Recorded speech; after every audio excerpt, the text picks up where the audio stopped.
Bismillahirrahmanirrahim. Assalamualaikum warahmatullahi wabarakatuh.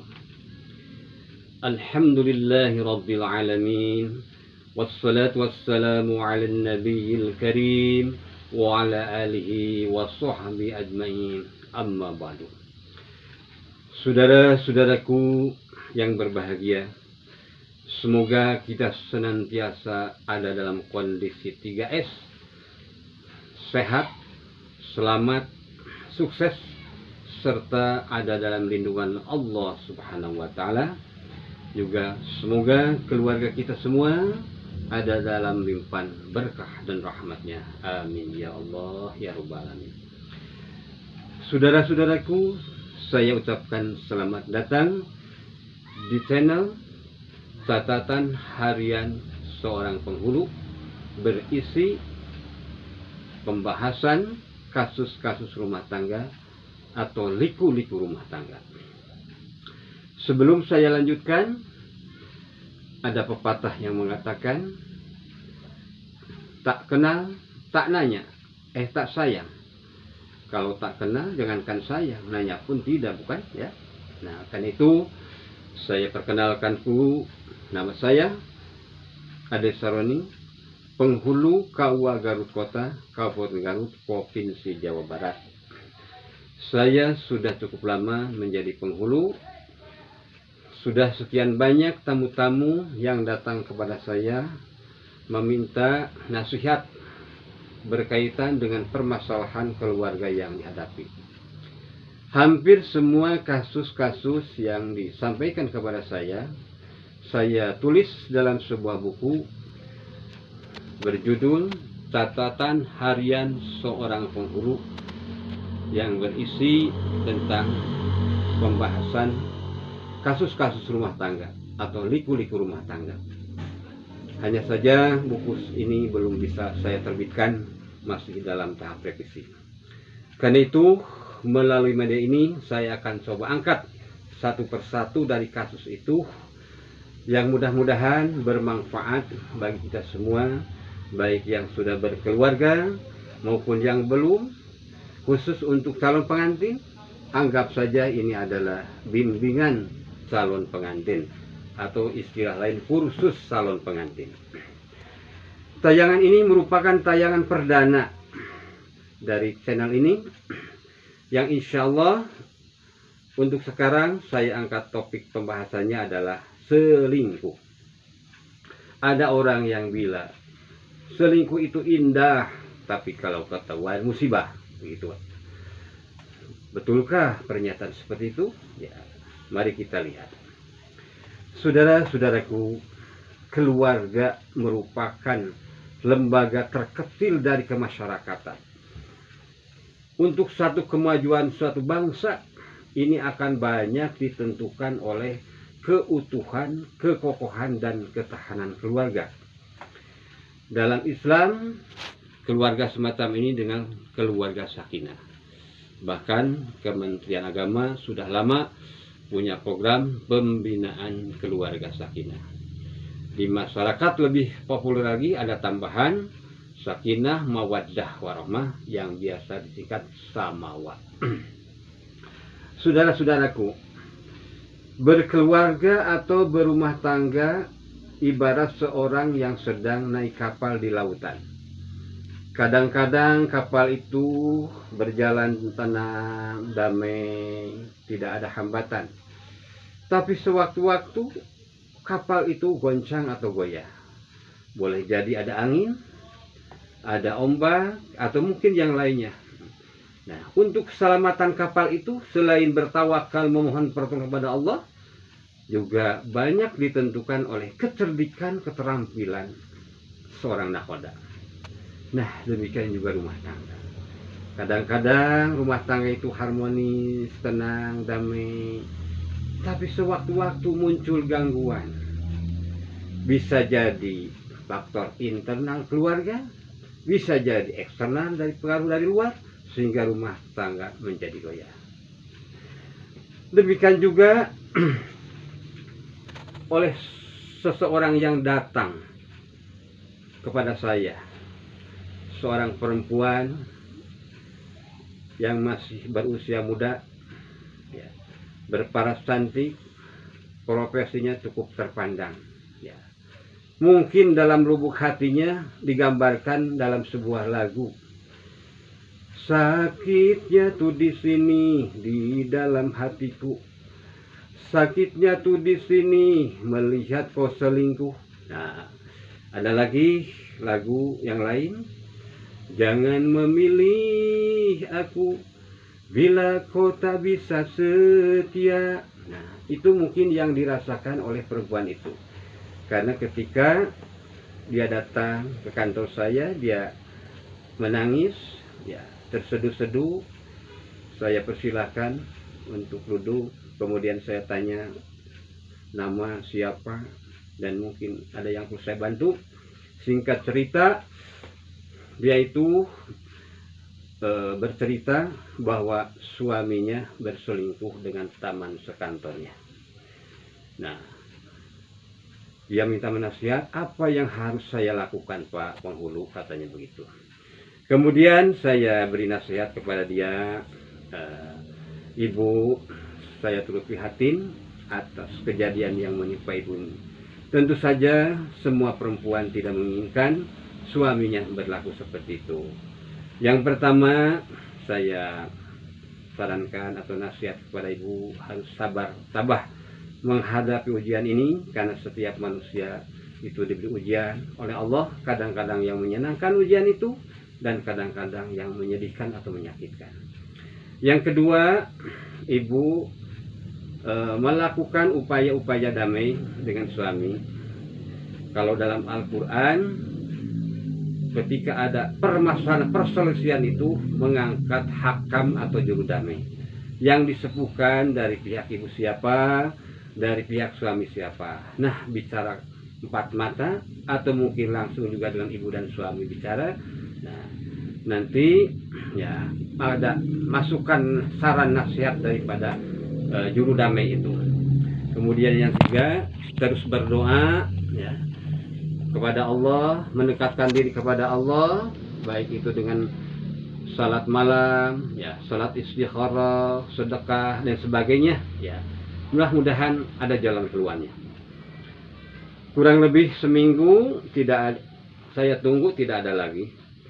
Mudah-mudahan permasalahannya sudah selesai, ya, diselesaikan oleh keluarga. Itu memang harapan saya seperti itu. Saudara-saudaraku yang berbahagia, mari kita coba analisis tentang permasalahan ini.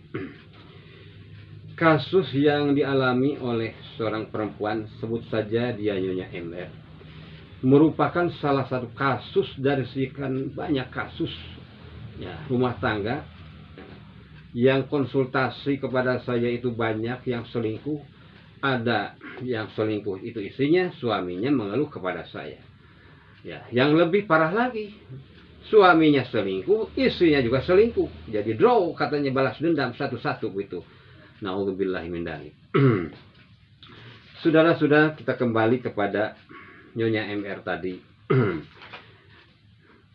Bahwa kasus selingkuh suami istri ini menurut data di Mahkamah Agung, perselingkuhan merupakan salah satu penyebab terbesar perceraian.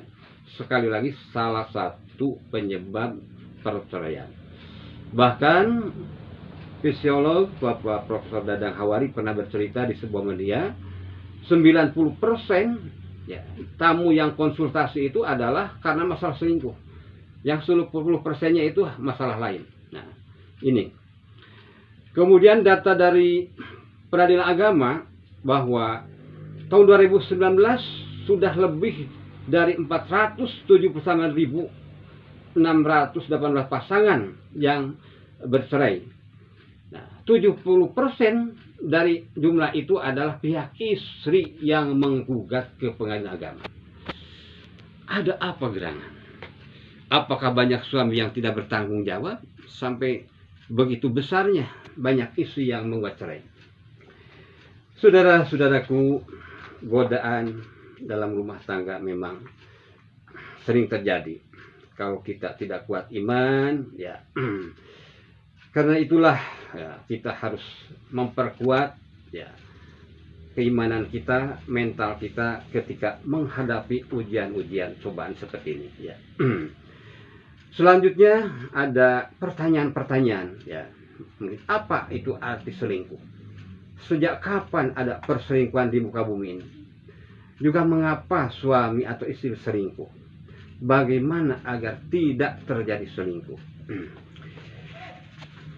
Sekarang pengertian selingkuh ini dalam kamus bahasa Indonesia. Jadi secara bahasa ya, selingkuh itu suka menyembunyikan sesuatu untuk kepentingan sendiri, tidak berterus terang, tidak jujur, serong, menggelapkan uang, korup, suka menyeleweng dan sebagainya. Ya, secara bahasa mungkin kalau di masyarakat kita ada sering menjadi perguyonan ketika suami menyelipkan uang di peci, nah, istri tidak tahu. Nah, itu secara bahasa itu juga adalah selingkuh. Namun dalam menurut istilah selingkuh itu kata sebagian psikolog yang menyebutkan bahwa perselingkuhan adalah keterlibatan seksual dengan orang lain yang bukan merupakan pasangan primernya, yang sahnya, bukan dengan istri yang sah atau bukan dengan suami yang sah ya. Kemudian ada lagi psikolog yang berkata bahwa ya, melirik lebih dari satu kali juga selingkuh. Misalkan seorang suami melihat perempuan yang cantik, lirik sekali, lirik lagi, ya 2 kali 3 kali itu sudah termasuk selingkuh gitu ya. Nah, bahkan di istilah di zaman now ini ya macam-macam ya yang namanya selingkuh itu tidak hanya bertatap muka ya. Bisa melalui medsos, bisa melalui WA, SMS, ya, FB dan sebagainya, ya itu. Nah itu sekilas tentang masalah selingkuh. Saudara-saudaraku, kemudian sejak kapan ada perselingkuhan di muka bumi? Ya, saya belum menemukan informasi yang akurat sejak kapan itu terjadi. Tapi yang lebih populer mungkin di dalam Al-Quran, kisah Nabi Yusuf, di mana dulu ada seorang istri Al-Aziz. Al-Aziz itu gelar sebutan menteri di Mesir waktu itu. Ya. Nabi Yusuf orang yang ganteng, orang yang baik. Nah, istrinya yang konon menurut riwayat bernama Zulaikha tergoda sampai tergila-gila sampai mengejar-ngejar Nabi Yusuf waktu itu. Tapi karena Nabi Yusuf dibekali oleh Allah iman dan takwa sehingga dia tidak tergoda. Jadi selingkuhnya itu bertepuk sebelah tangan ya, istri Al-Aziz itu ya. Nah itu gambaran seperti itu sampai Nabi Yusuf beresiko di penjara. Nah, kisah lebih lengkapnya ini ada dalam surat Yusuf ayat 23 sampai 33 bisa dilihat ya. Saudara-saudara, ya kembali lagi kepada masalah Nyonya MR ya. Bagaimana penyelesaian kasus Nyonya MR tadi dengan suaminya ya. Dalam kasus seperti ini ada langkah-langkah yang harus dilakukan ya. Pertama, tadi sudah disampaikan berdoa ya. Minta petunjuk kepada Allah Subhanahu wa taala. Allah berfirman, "A'udzubillahi minasyaitonir rajim. Ya ayyuhalladzina amanu ista'inu bis-sabri was-shalah, innallaha ma'as-sabirin." Wahai orang-orang yang beriman, minta tolonglah kepada Allah dengan sabar dan salat. Sesungguhnya Allah beserta orang-orang yang sabar. Yang kedua, menghadirkan hakam, tadi juru damai ya. Juru damai dari kedua belah pihak. Itu dalam Al-Quran surat An-Nisa ya, ayat 35 dijelaskan seperti itu. Yang ketiga ya, suaminya yang katakanlah Tuan DN sebaiknya pindah dulu dari kantornya, jadi tidak sekantor lagi dengan istri selingkuhannya ya, atau istilah populernya Will, wanita idaman lainnya gitu ya. Kalau memang tidak bisa selesai ya. Itu berusaha dengan cara pindah dulu. Kemudian Nyonya MN harus sabar tabah. Boleh jadi itu adalah kasih sayang Allah. Rasul bersabda, "Idza haballahu qauman ibtalahum." Apabila Allah mencintai suatu kaum, maka dia mencobanya, mengujinya. Nah, boleh jadi ujian bagi MR itu adalah kasih sayang Allah Subhanahu wa taala. Saudara-saudaraku, tadi di awal ada pertanyaan, apa benar selingkuh itu indah bila ketahuan musibah? Ya. Bila dilihat dari sudut Islam, hukum Islam maupun norma sosial kita, ya jelas itu tidak benar, ya. Mau ketahuan, mau tidak, ya tetap saja berdosa, ya itu. Mungkin menurut nafsu begitu indah kalau kita tidak ketahuan seperti itu, ya. Karena itu ya melanggar, ya nilai-nilai agama, aturan agama, ya juga melanggar norma sosial, bahkan bisa jadi sewaktu-waktu ya melanggar hukum positif di negara kita, ya. Selain itu, selingkuh juga menyakiti istri, ya. Allah berfirman bagaimana harus berbuat baik kepada istri, wa'ashiruhunna bil ma'ruf فإن كرهتموهن فعسى أن تكرهوا شيئا ويجعل الله فيه خيرا كثيرا. Dan pergaulah, ya, mereka para istri secara baik, secara patuh. Kemudian bila kamu tidak menyukai mereka, maka bersabarlah. Mungkin ada watak karakter yang tidak disenangi, bersabarlah. Karena mungkin kamu tidak menyukai sesuatu, padahal Allah menjadikan padanya kebaikan yang banyak. Jadi ketika ada kekurangan-kekurangan di dalam pasangan itu, ya kita harus sabar. Bukankah kita mau menikah siap menerima kelebihan dan kekurangannya, gitu ya. Saudara-saudaraku yang berbahagia, selanjutnya apa sih latar belakang suami atau istri berselingkuh? Gitu. Menurut sebagian peneliti, di antara latar belakang selingkuh itu adalah karena ada balas dendam, ada merasa bosan, merasa jenuh, ingin coba-coba yang baru, ya, mungkin juga kurang puas seksual, ya, dan sebagainya. Ya. Bahkan ada katanya untuk suami ada tambahan merasa minder ketika istri punya penghasilan yang lebih besar, nah, atau gajinya lebih besar. Sehingga suami ya minder, berperilaku ya mencari kesenangan lain dengan cara berselingkuh. Itu dia. Saudara-saudaraku yang berbahagia, selanjutnya sekarang tips menghindari selingkuh. Bagaimana baik itu suami istri supaya tidak selingkuh, ya. Yang pertama harus mewujudkan suasana ramah, rumah tangga yang religius, ya, agamais, meningkatkan keimanan, ketakwaan, nilai-nilai agama ditegakkan di rumah tangga. Misalkan sewaktu-waktu sholat fardu berjamaah di rumah, sholat malam, mungkin sholat duha, baca Quran bersama, ikut ke pengajian bersama. Itulah mungkin yang lebih bagus diantaranya seperti itu. Kemudian bila ada rasa ingin berselingkuh, ya harus segera ingat merasa berdosa, ya, baik dosa kepada Allah maupun kepada keluarga, ya. Nama baik, kehormatan diri dan keluarga juga harus dipandang lebih berharga, lebih penting daripada kesenangan sesaat, ya. Kemudian yang keempat, menciptakan suasana romantis di keluarga, ya, untuk mencairkan kebekuan di rumah tangga, ya. Kali-kalilah bernyanyi-nyanyi mungkin, ya. Ya sekarang ada lagu yang populer Aisyah, ya, mungkin liriknya bisa diganti dikit-dikit, ya.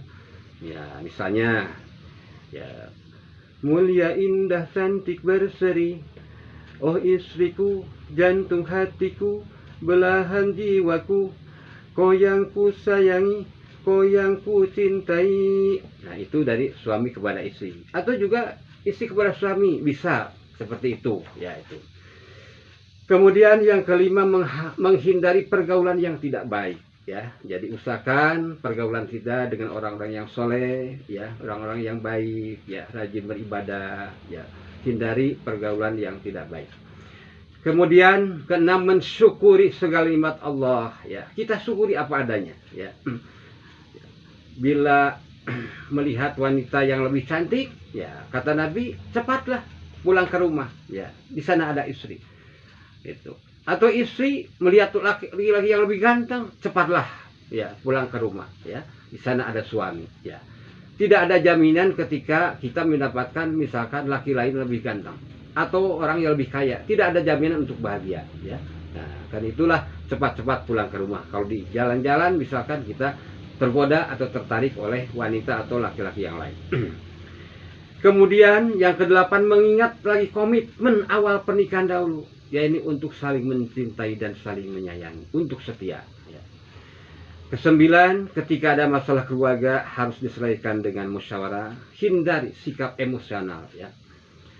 Kemudian yang terakhir, kalau situasi darurat, ya, harus menikah lagi, maka suami harus minta izin dahulu kepada istri dan mengikuti proses yang berlaku dengan kita, ya. Jadi memang di dalam Islam ada yang namanya poligami, ya. Dan juga di negara kita sudah ada aturan. Nah, banyak pertanyaan kepada saya, bagaimana kalau suami menikah tanpa izin istri? Nah, insya Allah itu nanti akan saya bahas dalam tayangan catatan harian 10 yang kedua, ya. Insya Allah, ya, kita nanti kita bahas bersama, ya. Saudara-saudaraku yang berbahagia, demikian uraian atau pembahasan singkat, ya, tentang masalah selingkuh ini, ya. Mudah-mudahan ini tidak terjadi di keluarga kita, ya. Mudah-mudahan menjadi renungan bersama. Dan marilah kita akhiri tayangan ini, uraian ini dengan pembahasan doa. Bismillahirrahmanirrahim. Alhamdulillahirabbil alamin. Hamdan yuwafi ni'amahu wa yukafi mazidah. Ya Rabbana lakal hamdu kama yanbaghi li jalali wajhikal karim wa 'azimi sultanik. Allahumma shalli wa sallim 'ala nabiyil karim sayyidina Muhammadin wa ala alihi wa sahbihi ajmain. Amin ya Allah. Kami hamba-hambamu yang berlumuran dosa, ampunilah segala dosa kami, dosa orang tua kami, guru-guru kami, keluarga kami, muslimin, muslimat semuanya. Ya Allah, bimbinglah kami dan keluarga kami dengan petunjuk-Mu. Lembutkan hati kami dan keluarga kami. Jadikan kasih sayang dan romantis cinta di antara keluarga kami, sebagaimana Engkau jadikan kasih sayang dan romantis cinta pada keluarga Rasulullah SAW. Ya Allah, Engkau Maha Pencipta. Kami yakin COVID-19 yang sedang mewabah ini adalah ciptaan. Kami hamba-Mu yang lemah, yang tak berdaya kecuali dengan pertolongan. Hanya kepada-Mu kami mohon, ya Allah. Kami mohon untuk segera menyelesaikan, melenyapkan COVID-19 ini dari muka bumi ini, sehingga kami yang mau berhaji dan umroh dapat berangkat lagi ke tanah suci. Kami yang sedang mencari ilmu dapat belajar kembali dengan tenang. Kami yang sedang mencari rezeki dapat leluasa kembali berusaha. Ya Allah, bulan Ramadan sebentar lagi tiba. Sebagaimana Engkau memuliakannya, berikan kepada kami kemampuan untuk memuliakannya dengan segala aktivitas amal soleh, sehingga Ramadan jadi berkah bagi kami dan keluarga. Rumah tangga kami menjadi baiti jannati, rumahku surgaku, hingga jadi jalan untuk kami dan keluarga meraih surgamu di akhirat kelak. Rabbana hablana min azwajina wa dzurriyyatina qurrata a'yun waj'alna lil muttaqina imama. Rabbana atina min ladunka rahmatan wa hayyi' lana min amrina rasyada. Rabbana atina fid dunya hasanatan wa fil akhirati hasanatan wa qina adzabannar. Wassallallahu ala Muhammad wa ala alihi wasallam.